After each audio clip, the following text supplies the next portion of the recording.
According to the National Development Council statistics, Taiwan became an aged society in 2018. The elderly population aged 65 and above makes up over 14.6% of the total population. It's estimated that by 2026, we will enter the super age stage. The population aged 65 and above will exceed 21%. This means that for every 5 people in Taiwan, 1 will be a senior citizen aged 65 or above.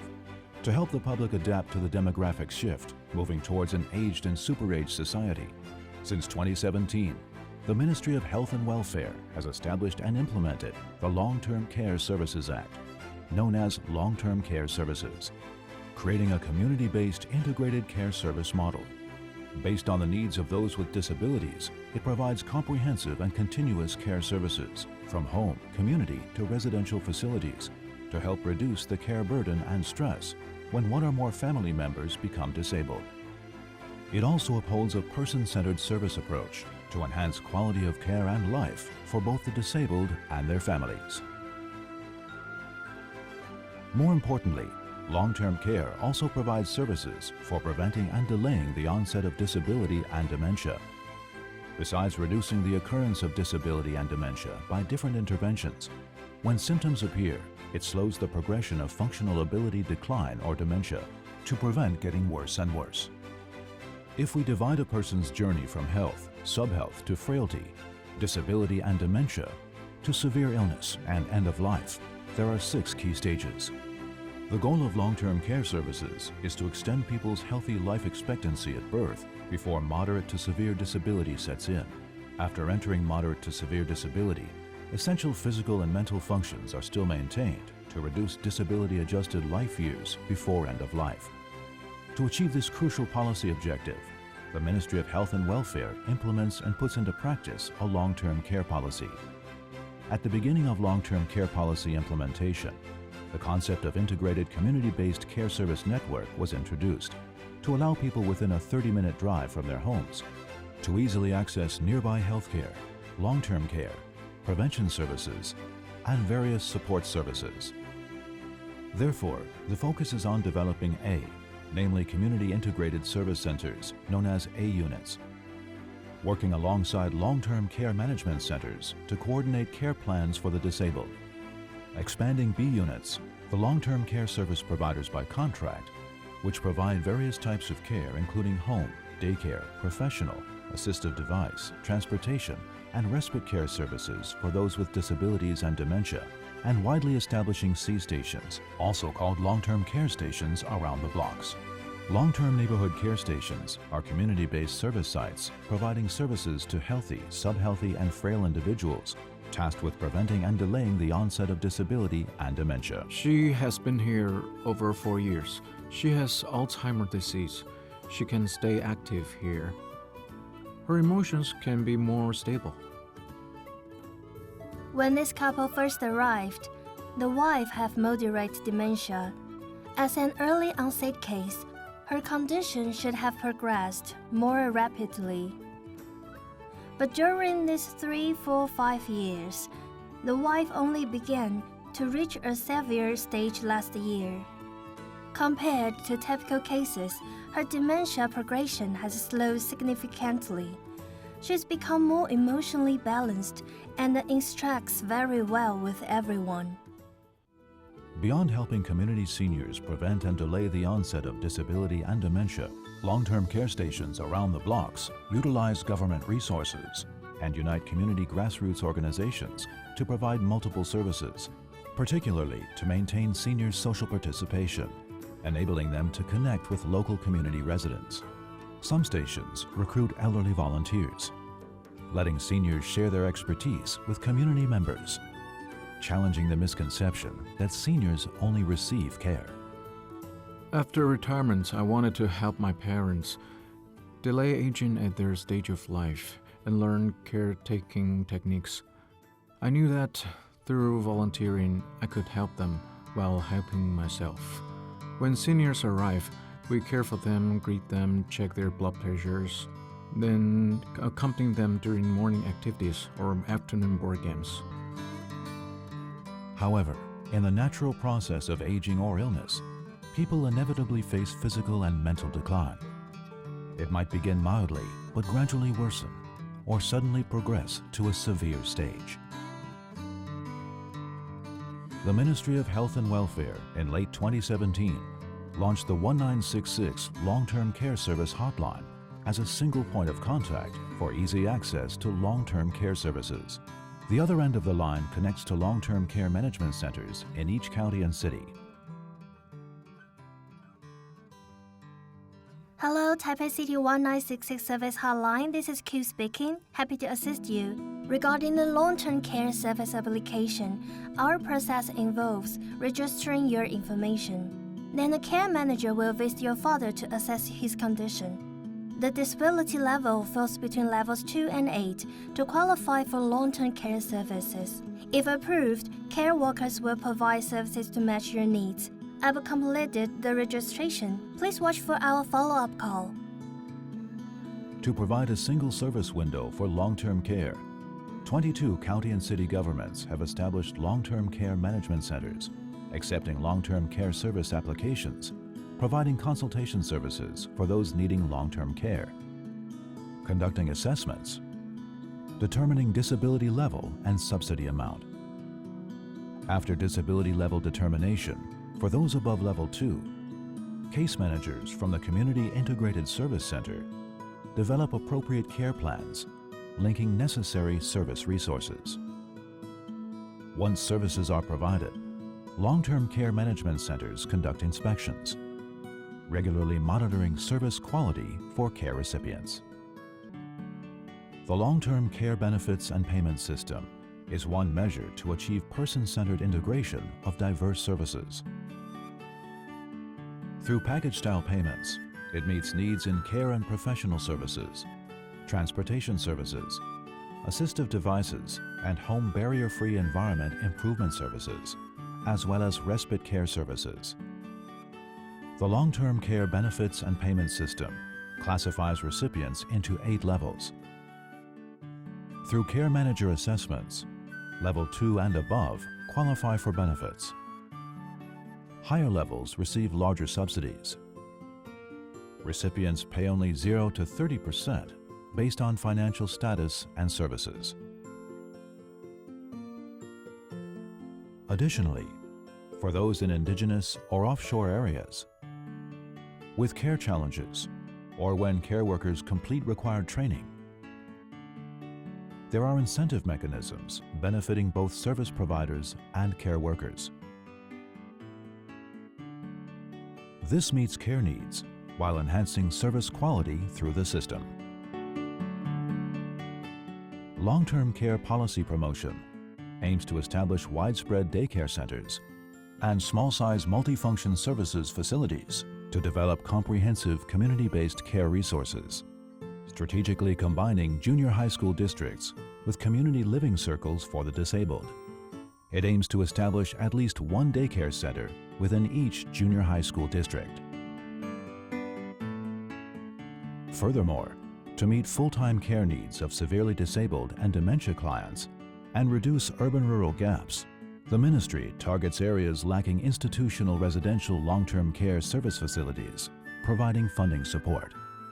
Since 2017, it has promoted various community-based and institutional residential care service facilities through awards and subsidies, using the Long-Term Care Development Special Revenue Fund and the Forward-Looking Infrastructure Development Program Special Budget to support renovation, construction, expansion, and rebuilding costs, and encourage local governments to utilize available public spaces or land to establish community-based and institutional residential service facilities. Moreover, the Ministry fosters cross-department collaboration, working with the Ministry of Education, National Land Management Agency, National Property Administration, and National Housing and Urban Regeneration Center to jointly survey each department's available public land and buildings. Through the promotion of private participation in infrastructure projects, tax benefits, expanding private sector partnerships, and encouraging private organizations to establish long-term care institutions, It aims to combine public-private resources to build affordable, quality, long-term care service systems. When facing care needs for disabled family members, some choose to rely on foreign in-home caretakers. Though these caretakers must complete care service training before entering Taiwan, in terms of medical assistance, transportation, and various other needs, what should families do? Because juice might block the nasogastric tube, we need to filter it. To enable those with disabilities who employ foreign in-home caretakers to access government long-term care services, the Ministry established a benefits and payment system and care mechanisms integrated with foreign in-home caretakers. First, during foreign in-home caretaker application review, the assessor helps refer cases to long-term care management centers. For those who qualify under normal circumstances, they can access professional services, transportation services, assistive devices, and home barrier-free environment improvement services under the long-term care benefits and payment system. To provide family caregivers with needed breaks, respite care services are also covered by the subsidy amount. Usage guidelines match those for families without foreign in-home caretakers. During the waiting period for foreign in-home caretakers, or the time when foreign in-home caretakers complete contracts, take leave, change employers, or become unreachable and cannot provide care, long-term care services can be requested to reduce families' care burden. Since getting long-term care services, I feel much more relieved. Being responsible for both of them, it was just me alone, no one else. I feel like I was on call 24 hours. It was really difficult. Later, when the long-term care came, it could give me some time to rest. Beyond services for those with disabilities, the Ministry encourages local governments, based on regional needs, to develop family caregiver support networks and work with social safety net to identify struggling family caregivers early, providing timely support and care. Many family caregivers, due to their care duties, show physical signs. We can identify if caregiving has caused injuries. Shoulder and neck strain, back pain, or poor sleep, leading to exhaustion. These affect their emotional state. Beyond face-to-face social work, we organize activities for family caregivers to participate, like stress management or care skill training, teaching techniques for daily use. Person-centered long-term care requires medical service integration. As disability levels increase, more intensive medical care is needed. The system includes home-based medical care, working with national health insurance to let primary care physicians provide medical care at home. As primary care physicians, we're like family doctors. Does it still hurt here? No. No, not anymore. We begin with medical care opinions issued by us, physicians. During care, we notice, even with foreign in-home caretakers, that some care techniques need improvement, so we offer guidance. The client had used the services since 2020. During this time, there was a notable situation. After taking the case in 2020, it was our first time to follow the physician's medical opinion to provide care services. For the family, this proved very beneficial. Firstly, it directly eased their physical and mental burden. Secondly, it shared care duties with foreign caretakers. Later, it evolved into a stronger bond with the doctor. They discussed its grandmother's future with the doctor, receiving dignified medical care at home. Long-term care service recipients also include dementia cases. To provide appropriate integrated dementia care for suspected dementia cases, support centers for people with dementia and their families assist with diagnosis and provide care consultation, coordination, referral, and monitoring of daily care, as well as medical care, enabling early professional intervention.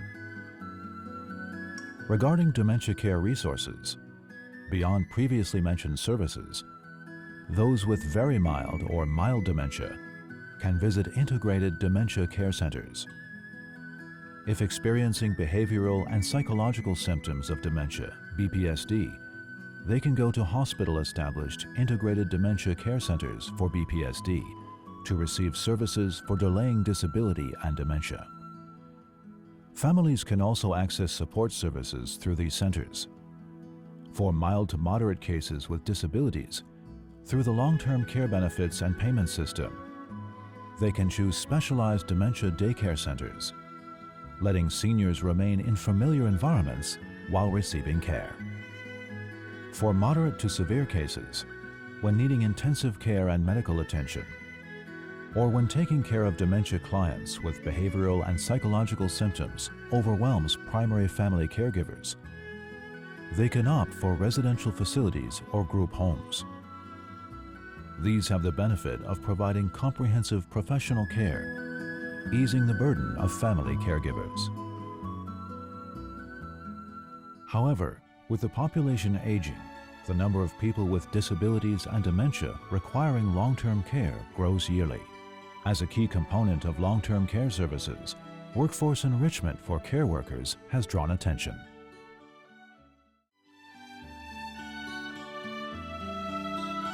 I've worked here almost 10 years. People my age usually don't accept my job choice. They think caregiving is exhausting. I started as a caregiver when mom became vegetative. Learning care techniques and getting involved in home services, I actually became quite skilled. So I continued serving until now.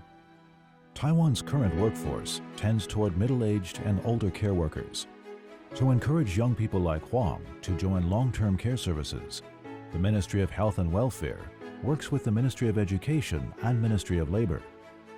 Through current school education and vocational training systems, we develop workforce enhancement measures including encouraging long-term care service institutions to offer scholarships, establishing a Fly High program for 5-year junior college students, and promoting care service courses in colleges so students will qualify as care workers upon completion. Promoting a pilot program for international talent recruitment and retention in residential long-term care institutions through industry-academia cooperation. Subsidizing the new Southbound Policy international programs of industry-academia collaboration for colleges and universities. Training residential care talent, and offering employment incentives to unemployed workers, encouraging career transitions to long-term care services. As for talent retention, those with relevant qualifications and certain experience can become home service supervisors, case managers at A units, or business representatives of long-term care institutions. Through career advancement, can encourage care workers to contribute long service or to become care entrepreneurs, helping them find the value and significance of self-realization. The Ministry of Health and Welfare actively promotes various strategies, including building long-term care resources for local needs while expanding services. It also strengthens incentives for indigenous peoples in remote and offshore regions to improve resource distribution. It hopes to transform traditional care concepts into new care perspectives, focusing on independent living and improving service quality for aging at the local level. Through diverse media promotion, it strives to increase public awareness and build trust in the policy.